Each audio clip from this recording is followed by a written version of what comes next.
La saldatura è una delle lavorazioni più diffuse nel settore dell'industria e in particolare nelle carpenterie meccaniche. È bene tenere presente però che non tutti gli acciai sono saldabili, quindi è necessario adottare delle precauzioni che tengano conto delle variazioni microstrutturali e chimico-fisiche che si verificano nel materiale saldato. Da questo punto di vista quindi è importante verificare la saldabilità metallurgica e l'indice di saldabilità, che è espresso da un dato reperibile nei certificati 3.1 che puoi richiedere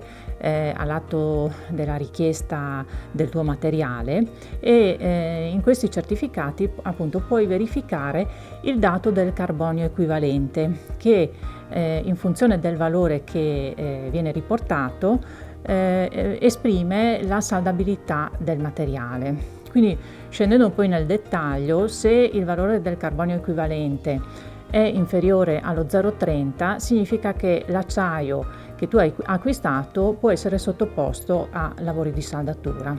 Se invece il valore del carbonio equivalente si attesta tra lo 0,3 e lo 0,5, l'acciaio non ha un comportamento omogeneo e costante nella saldatura.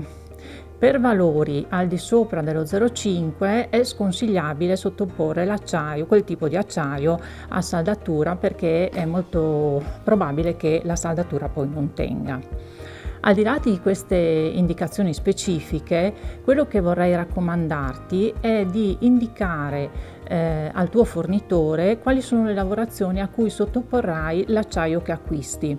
perché questo aiuta il fornitore a fornirti il materiale con le specifiche tecniche idonee alle lavorazioni a cui poi lo sottoporrai senza incorrere in problematiche. Se hai la necessità di approfondire queste tematiche o di avere ulteriori dettagli, non esitare a contattare il nostro ufficio tecnico, il nostro ufficio qualità, saranno a tua completa disposizione per darti tutte le informazioni del caso.